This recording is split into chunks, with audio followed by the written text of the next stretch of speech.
오늘은 참 메시아 예수님 이런 제목 아래에 말씀을 나눠보도록 하겠습니다. 강림절을 맞이해서 예수님을 기다리는 예수님께서 이 땅에 강림하신 그 절기를 지내면서 사람들이 예수님을 어떻게 생각했었고 어떤 모양으로 기다렸었는가, 그런데 예수님은 어떤 분이셨는가, 그런 이야기를 좀 하려고 해요. 요즘은 잘 못 보겠는데 아마 나오지 않을까 싶습니다. 리더스 다이제스트라고 해서 옛날부터 유명한 그 미국 잡지가 있는데 그것이 한국말로 번역되어서 나오기도 하고 영어 공부하는 사람들을 위해서 이제 그냥 원본대로 수입되기도 합니다. 제가 이 리더스 다이제스트를 어린 시절에 좋아했어요. 좋아한 이유는 초등학교 때구나. 초등학교 때 저희 교회 장로님이 대학 교수님이셨는데 장로님 권사님 네 분 집에 놀러 가게 되면은 그 리더스 다이제스트가 꼭 있었어요. 영어로 된 것도 있었고 한국말로 된 것도 있었고. 근데 처음에 저는 이제 영어를 몰랐을 때는 한국말로 된 거를 봤고요. 그 다음에 어느 정도 이제 영어를 알게 됐을 때는 이제 영어로 된 거를 봤는데, 저는 거기서 뭘 좋아했냐면은 그 짤막짤막하게 들어있는 그 유머가 있어요. 재미있는 이야기들, 사연들을, 그런 것들을 모아서 짤막짤막하게 쓰는데 거기 보면 참 재미있는 이야기가 있었어요. 그 중에 지금도 기억나는 게 뭐냐면은 어떤 여인이 생일을 맞이한 거예요.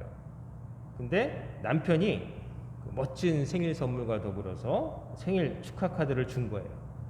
그 카드를 몇 년이 지나서 다시 꺼내봤어요, 이 여인이. 그랬더니 거기 이렇게 써 있는 거예요. 사랑하는 여보, 당신이야말로 내 기도의 응답이요. 이렇게 있으니까 다시 몇 년 뒤에 꺼내봐도 감동이었어요.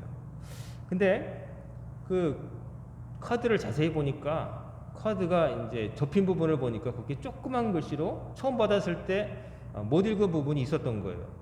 그 속지를 걷어내고 보니까 이렇게 써 있대요. 아까 말한 대로 사랑하는 여보, 당신이야말로 내 기도의 응답이요. 그 다음에 뭐라고 썼냐면 당신은 내가 기도한 바로 그 사람은 아니지만 좌우간 응답은 응답이요. 이렇게 써 있다는 거예요. 좌우간 응답은 응답이다. 이제 사람들마다 내 이상형, 내가 기다리는 사람, 뭐 그런 게 있잖아요. 어린 시절이나 젊을 때 보면은 내가 좋아하는 특정한 타입의 사람, 이상형, 그런 게 있잖아요. 근데 대부분은 결혼하고 가정을 이룬 거 보면 그렇지 않은 경우가 더 많습니다. 이상형이라는 건 사실은 자기가 만들어낸 거죠. 자기가 이랬으면 좋겠다, 저랬으면 좋겠다, 뭐 외모는 어떻고 뭐는 어떻고 다른 것 이렇게 그려놓고 그러는데, 실제로 가정을 이루고 현실에서 이제 배우자를 택하게 되면은 자기가 옛날에 이상형이라고 생각했던 사람이 아닌 경우가 오히려 더 많은 것 같습니다. 그리고 또 이상형이라는 것도 변해요. 어릴 때 이상형이라고 생각하는 사람과 나이가 들어서 이상형이라 생각하는 사람이 다른 거죠. 유대인들도 메시아를 기다리면서 자기만의 이상형을 꿈꿨어요. 메시아께서 다시 오시면, 우리를 구원하실 구세주가 다시 오시면은 이러이러하셨으면 좋겠다라는 이상형을 꿈꿨어요. 기도하면서 기다렸어요. 기다렸는데 그들의 이상형은 어떤 모양이었냐면은 아주 단적으로 말하면 제2의 다윗, 제2의 다윗과 같은 왕이 되었으면 좋겠다. 새로 오실 분. 그 다윗이 나쁜 사람은 아니죠, 절대로. 하나님 마음에 합한 사람이고 이스라엘을 정말 나라다운 나라로 국격을, 요즘 말로 하면 국격을 높여놓은 사람이에요. 그 전까지는 사다시대 때까지 보면은 사울 시대까지도 이리저리 동네 북처럼 만만한 것이 이스라엘이었어요. 그래서 이스라엘 사람들이 하나님 앞에 죄를 짓고 회개하지 않고서 헤맬 때 이방 족속들이 틈만 나면 툭툭 건드리고 뺏어가던 그런 시절을 보냈는데, 그래서 왕을 요구해가지고 사울을 세웠지만 사울 왕이 하나님 마음에 합한 자가 못 되었어요. 그런 다음에 하나님이 사울을 버리시고 대신 택하신 사람이 바로 다윗이었잖아요. 그래서 다윗이 왕이 돼가지고 주변 나라들이 함부로 이스라엘 보지 못했죠. 스스로 와서 조공을 바치는 거예요. 옛날엔 만만히 봤는데 그래서 우리가 요즘 새벽기도 때 보는 것처럼 그 잠언을 통해서 보면은 솔로몬이 참 지혜로운 말들을 하지만, 그러나 실제로 솔로몬의 영화 이전에 다윗이라고 하는 그 먼저 임금이 그 기틀을 다 마련해 놓은 거예요. 나라다운 나라를 만들어 놓고 어느 누구도 무시하지 못하는 나라, 다른 나라에서 조공을 바치는 나라, 이런 나라를 만들어 준 거예요. 그런데 그러므로 이제 이스라엘 사람들이 지금 예수님 당시에는 나라다운 나라가 아닌 거예요. 자존심은 우리가 하나님의 택한 백성이다 하는 자존심은 저 하늘에 가 있지만 현실은 그렇지 못한 거예요. 로마 제국의 식민지가 되어서 거기에 세금을 바치고 총독이 있고 우리나라처럼 일제시대 비슷한 거예요. 그러니까 이들의 마음속에는 메시아가 다시 오시면 나라의 독립을 쟁취시켜 주시고, 메시아가 다시 오시면 로마를 다 깨부시고 조공을 바치는 게 아니라 옛날처럼 조공을 받으면서 다윗과 솔로몬 때의 영화 잘 먹고 잘 사는 나라를 이루어 주실 것이다, 이런 마음속에 이상형을 꿈꾸며 기다렸던 거예요. 많은 사람들이 그렇게 기도했어요. 그러다가 하나님께서 정말로 하나님의 아들 예수님을, 메시아를 이 땅에 보내주신 거죠. 기도하면서 기다렸던 그들에게 응답하신 것이죠. 그런데 예수님이 막상 오셨는데, 메시아로 오셨는데 유대인들의 이상형과는 다른 거예요. 이상형대로라면은 예수님이 막 사람들을 모아가지고 사람들을 막 독립의식을 막 고취시키시고, 우리가 이렇게 있으면 안 됩니다, 칼을 듭시다, 인재를 양성합시다, 그래서 나라의 독립을 쟁취합시다, 하나님의 나라 백성이 이렇게 살면 되겠습니까? 막 이런 그런 걸 생각했는데, 예수님 오셔가지고 직업도 목수시고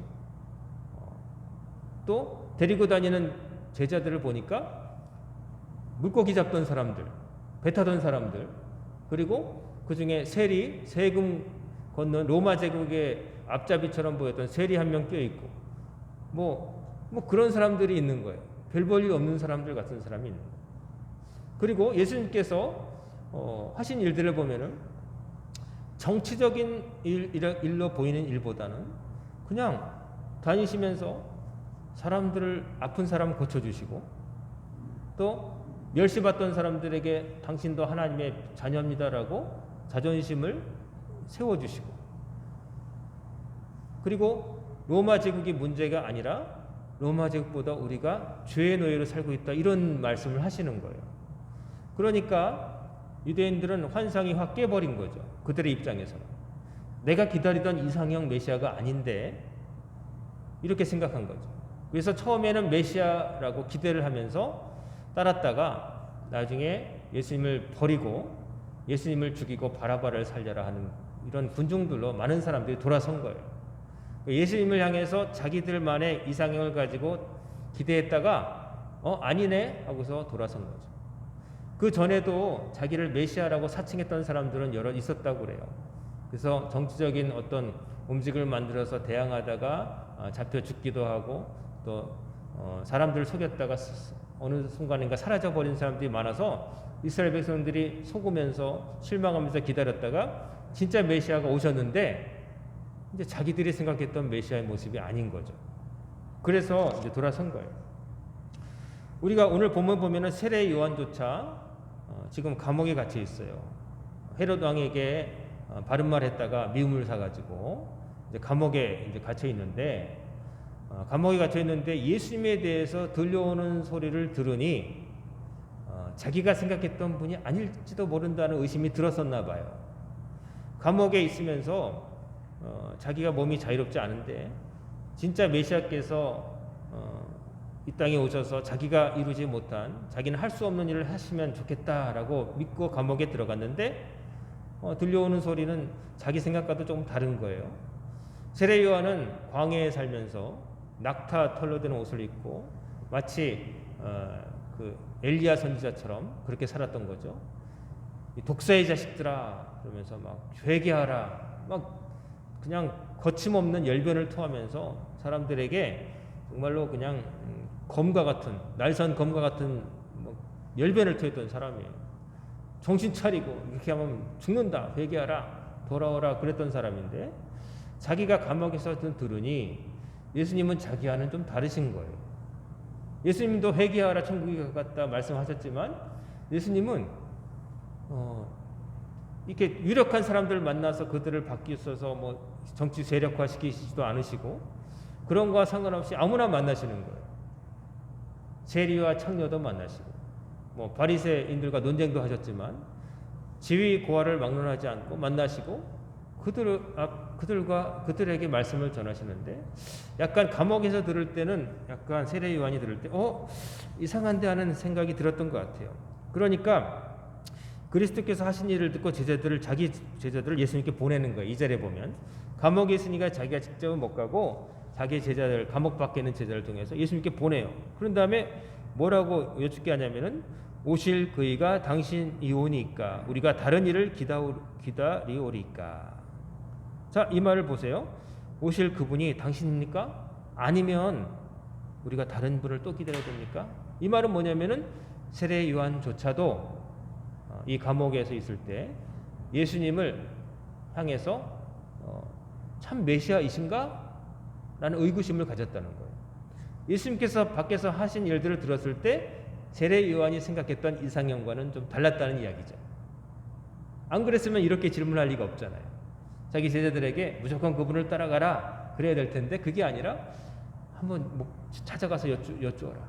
오실 그분이 당신입니까? 아니면 또 우리가 딴 사람을 기다려야 됩니까? 마음적으로는 사실은 실망했다는 거죠. 의구심이 들었었다는 거죠. 왜요? 자기의 이상형과는 달랐기 때문에. 자기 이상형과 달랐기 때문에. 하나님께서 이스라엘의 하나님께서는 다른 우상 숭배의 신들과 달리 당신의 모습을 전혀 만들지 못하게 하셨어요. 다른 종교를 보면은 자기들이 믿는 최고의 신의 모습을 나무로든 돌로든 그림이든 깎아가지고 자꾸 보여주잖아요. 만들어놓고 크게 만들어놓고 그 앞에 절하라고 하잖아요. 근데 하나님은 이스라엘 백성에게 말씀하실 때 어떤 것으로든지 형상을 만들지 말아라. 우상은 물론이고 내 형상도 만들지 말라 그러셨어요. 좀 이상하죠? 근데 왜 그러셨을까요? 하나님의 형상이라고 인간이 만들어 놓은 것 자체가 우상이 되기 때문에 인간의 이상형을 보태가지고 자기 마음대로 만들어 놓기 때문에 니들의 작은 머리를 가지고 생각해낸 내 모습을 가지고 나라고 하지 말아라 그런 말씀을 하신 거예요. 그래서 그런 걸 못 만들게 하신 거죠. 그럼에도 불구하고 기독교가 이제 세상에 퍼지면서 많은 사람들이 글을 모르는 가운데 하나님의 말씀을 배워야 될 필요가 생기는데 글을 모르니까 대신 그림으로 조각으로 표현을 하기 시작한 거예요. 사람들이. 그래서 중세 교회를 가보면 성당을 가보면은 그 많은 성상들 조각품이 있고 또 그림이 있고 예술 작품으로 남아 있는 이유는 사람들이 성경을 갖고 있지 못했기 때문에 글로써 하나님 말씀을 접하지 못했기 때문에 그림으로 붙여놓는 거예요. 그러면 직관적으로 그런 일이 있었지 상상해서 그려놓은 걸 보고 그러면서 이제 터득하게 한 거예요. 하지만 원래대로라면은 그런 것조차도 사실은 하나님께서 행하신 일들을 인간의 마음대로 상상하게 만드는 거고 그것을 이제 고착화시키는 부작용이 있을 수 있는 거죠. 그 미국에 어떤 가정에서 그런 일이 있었대요. 조그만 아이가 교회 학교에서 예수님에 대해서 배우고 돌아와서 있는데 아버지가 보는 잡지책을 어린아이가 뒤적뒤적거리다가 쬐끄만 그 아이가 예수님 얼굴 찾았다고 아버지한테 갖고 왔는데 그 잡지 속에 있는 그 예수님 그림이라고 하는 걸 다 보니까 사진이었대요. 사진인데 그 사진 속의 남자는 예수님이 아니라 노숙자 문제를 다룬 르포 기사인데 그 노숙자면서 다른 노숙자를 돌보는 역할을 하는 그런 사람을 이제 기자가 찍었는데 그걸 보고 어린애가 교회 학교에서 배운 대로 보니까 예수님이 이런 분이시다라고 생각하고 아빠 예수님 하고 가져왔다는 거죠. 많은 사람들이 생각할 때는 예수님이 막 예수님에 대한 사랑과 존경을 담아서 깨끗하고 말쑥하고 뭔가 좀 잘생기고 매력적인 그런 상상을 하지만 진짜 예수님 모습은 그런 외모에 있는 게 아니라 낮은 자에게 찾아가셔서 그들의 손을 붙잡으시는 예수님. 사람을 친분과 가진 것으로 판단하지 않으시고 그 중심을 보시고 그에게 필요한 말씀을 하시는 예수님. 낮은 자의 눈높이까지 내려가셔서 말씀하시는 예수님, 그 모습이 예수님이신데 사람들은 자꾸 다른 곳에서 찾으려고 한다는 거죠. 참 메시아이신 예수님을 사람들이 제대로 영접하지 못했던 것은 사람들이 그 자기만의 이상형, 자기만의 환상 속에 사로잡혀 있었기 때문인 것이죠. 그래서 예수님을 기다리는 사람은 많았지만 예수님의 모습을 제대로 알고서 기다린 사람은 없었던 거예요. 많지 않았던 거예요. 그래서 실망하고 의심하고 그랬던 거죠. 그 예수님이 답을 하시잖아요. 세례 요한의 제자들이 와서 물으니까 뭐라고 하세요? 예수께서 대답하여 이르시되 너희가 가서 듣고 보는 것을 요한에게 알리되 맹인이 보며 못 걷는 사람이 걸으며 나병 환자가 깨끗함을 받으며 못 듣는 자가 들으며 죽은 자가 살아나며 가난한 자에게 복음이 전파된다 하라. 예수님께서 세례 요한의 제자가 찾아와서 감옥에 계신 스승님께서 여쭈시기를 메시아 맞으십니까? 딴 분 기다려야 됩니까? 라고 묻고 오래요 라고 얘기하니까 가서 내가 무슨 일을 하는지 네가 보고 가서 전해라. 그리고 내가 하는 일은 그거다. 뭡니까? 예수님께서 하신 일은 맹인을 보게 하시고 못 걷는 사람을 일으켜 세우시고 나병 환자를 고쳐주시고 못 듣는 자가 듣게 하시고 죽은 자를 살리시고 가난한 자에게 하나님 말씀을 전파하는 그 일을 내가 하고 있다. 그리고 네가 보고 가서 내가 그 일을 하고 있다. 그러면 세례 요한이 알 거다. 이 말씀을 하신 거예요. 예수님께서 무엇을 하러 오신 분이신지를 여기 딱 보여주시는 거예요. 나는 이 일을 위해서 온 참 메시아이시다라는 것을 보여주신 거예요. 못 보는 사람에게 보게 하시고 못 걷는 사람을 걷게 하시고 또 못 듣는 사람을 듣게 하시고 심지어 죽은 자를 살리시고 또 뭡니까? 가난한 자에게, 그러니까 정말 힘든 사람들, 하나님 아니면 못 살 사람들에게 하나님이 너희들을 사랑하시고 너희들은 하나님의 자녀다라는 걸 일깨워 주시기 위해서 이 땅에 오셨다라고 메시아는 뭐하는 분이신지를 이렇게 알게 하신 거예요. 우리가 기다리는 예수님이 이런 분이신가요? 예수님은 이 땅에 오셔서 하신 일이 아픈 사람 고쳐주시고 절망한 사람에게 소망을 주시고 그 사람조차도 아무리 비참해 보여도 하나님의 자녀라는 귀한 신분이 있음을 일깨워 주시고 구원받는 길을 알려주시려고 오신 분이에요. 그래서 예수님께서 그 활동을 하셨는데 사람들이 자기들만의 환상에 빠져서 예수님이 메시아 아니시다라고 부정을 하고 또 악한 사람들은 우리에게 위협이 된다 싶어서 정치범으로 몰아서 십자가에 내몰고 만 것이에요. 이 땅에 참 메시아로 오셨지만 그 메시아를 세상이 알아보지를 못한 거예요. 참 빛으로 오셨지만 하나님의 백성이 빛으로 영접을 못했던 거예요. 안타까운 일이죠. 하지만 그럼에도 불구하고 예수님께서 행하신 일을 보고 참 예수님이시라는 것을 깨닫고 자기 삶 전체를 예수님께 드려서 십자가를 지는 그 길을 따라 나선 사람들이 생겨서 이 땅에 교회가 세워지고 복음이 전파되고 오늘까지 이른 것입니다. 사람이 보는 눈이 있어야 된다고 얘기를 하죠. 보는 눈이 있어야 된다. 사람을 이제 배우자를 만날 때도 보는 눈이 있어야 되고 물건을 고를 때도 보는 눈이 있어야 됩니다. 그게 없게 되면은 참 힘들어지는 거죠. 잘못된 선택을 하게 되고 실망하고 나중에 큰 대가를 치르게 돼 있죠. 하지만 보는 눈이 있게 되면은 좋은 것을 자기에게 유익한 것을 제대로 택할 수가 있는 겁니다. 보는 눈은 정말 중요한 겁니다. 눈이 떠 있다고 해서 다 보는 게 아니에요. 보는 눈이 없으면 좋은 것을 줘도 버리고 보는 눈이 없으면은 나쁜 것인데도 자기 걸 삼으려고 혈안이 돼요. 여러분과 저에게 메시아 예수님을 보는 눈이 늘 있기를 주의 이름으로 축원합니다. 그 눈이 있어야 됩니다. 그리고 하나님께서 원하시는 바가 무엇인지를 아는 눈이 있어야 돼요.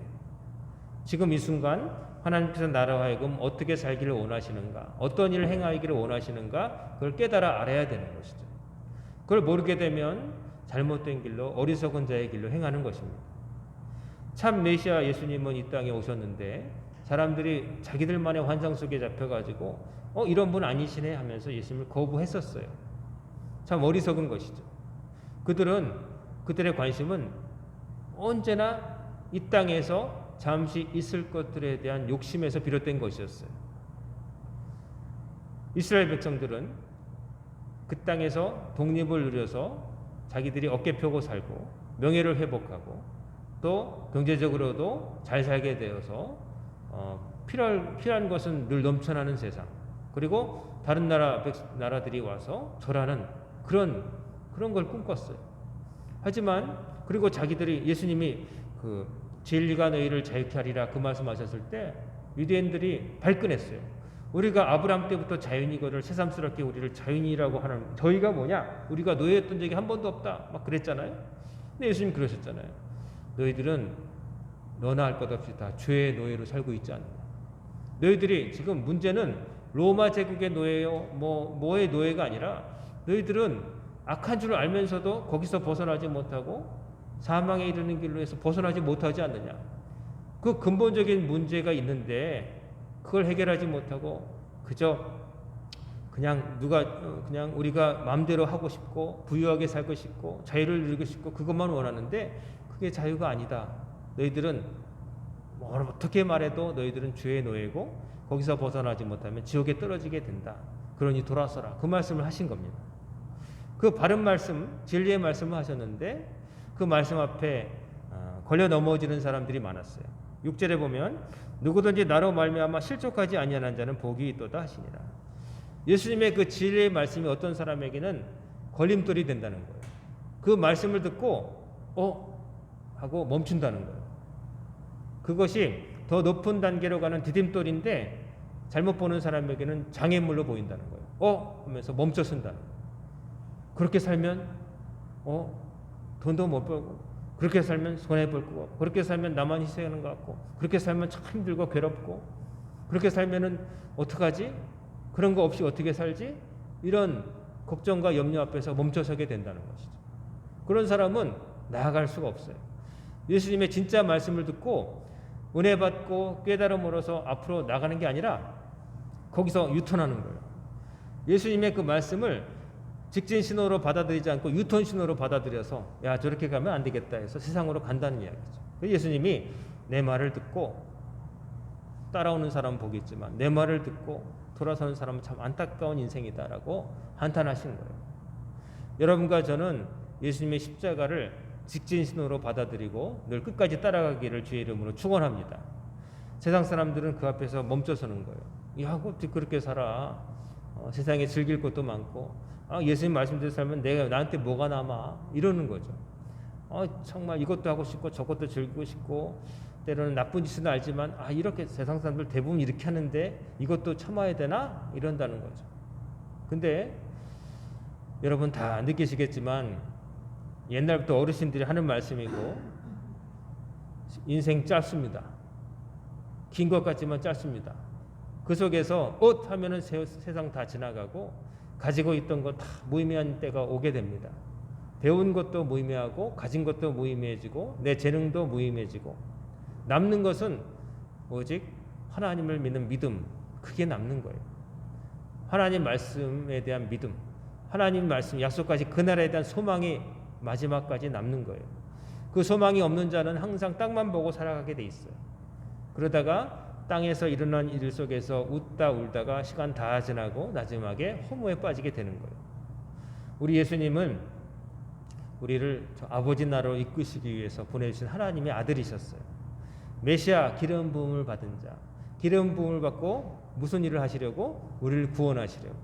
그래서 예수님을 구세주, 세상을 구원하실 주님 된다고 우리가 표현을 하는 거예요. 그리스도, 메시아, 기름 부은 자, 하나님께서 기름을 부으시는 거예요. 기름을 붓는 건 뭐냐면은 유대인들에게 있어서 기름을 부는 건 왕이고 제사장이고 선지자가 될 때 임명을 할 때 기름을 붓는 거예요. 어떤 사명을 맡긴다는 의미가 있는 거예요. 그리고 예수님은 기름 부음을 받은 자, 그럼 무슨 사명을 받고 하나님께서 파견하셨느냐? 이 땅에 보내셨느냐? 세상을 구원하시려고. 여러분과 저를 사망으로부터 벗어나서 영원한 생명에 이르게 하시려고 보내신 하나님의 아들 참 메시아였다는 것이죠. 그 예수님께서 이미 다녀가셨어요. 2000년 전에 다녀가셨어요. 그래서 우리는 그것을 기념하면서 성탄절을 지내는 거예요. 그리고 성탄을 기대했던 사람들의 마음으로 우리도 그 마음에 동참해서 그때를 기다린 마음으로 다시 오실 예수님을 우리가 기다리는 거예요. 옛날에 그분들은 오신 예수님을 기다리다가 만났었고 그 다음에 부활 승천하신 다음에 우리는 그 오셨던 예수님이 심판주로 다시 오실 것을 기다리며 사는 거예요. 여러분과 저는 기다리며 사는 거예요. 그날에 오기를, 우리가 그날에 들기를 기다리며 사는 거예요. 우리가 구주강림주의를 특별하게 정해서 지내고 있지만 우리는 사실은 늘 기다리며 사는 거예요. 주께서 임하셔서 우리를 아버지의 나라로 인도하실 그날을 기다리며 그날의 천성의 문을 넘는 그날을 기다리며 사는 겁니다. 기다림은요, 때로는 초조하고 지루할 수 있지만 그러나 정말 기다리는 목표가 있는 사람은 그 기다림의 시간이 초조하지 않아요. 행복한 거예요.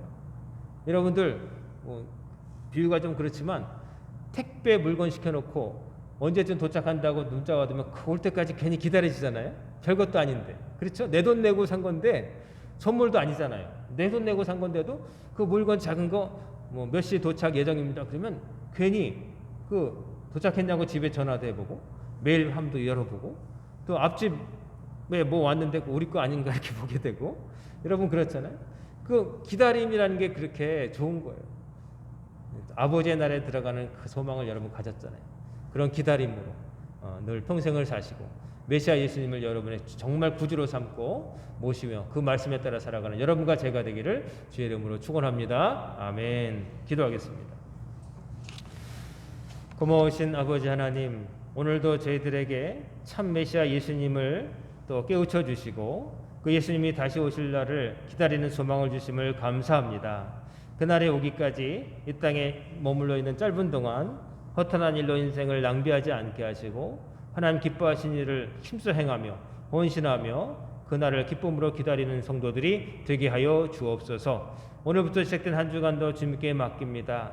저희들은 미래를 알 수 없으나 그 미래를 하나님께서 책임져 주실 줄 믿고 나아가오니 저희들이 기도한 대로 하나님께서 정하신 대로 이루어 주시옵소서. 아픈 이들에게 건강을 회복시켜 주옵시고 중요한 문제를 놓고 결단해야 될 때에 지혜를 주셔서 하나님 마음에 합한 결단을 내리고 나아갈 수 있도록 도와주옵시며, 또한 우리 광인의 성도들 한 사람 한 사람이 악한 질병에 감염됨이 없이 악한 풍주에 또 오염됨 없이 영육간에 강건하게 하나님 주신 삶을 기쁨 가운데 하나님 나라에 들어가는 그날을 기다리며 살아갈 수 있도록 평생을 도우시고 인도하여 주옵소서. 이 모든 말씀 우리 주 예수님의 이름으로 간절히 기도드리옵나이다. 아멘.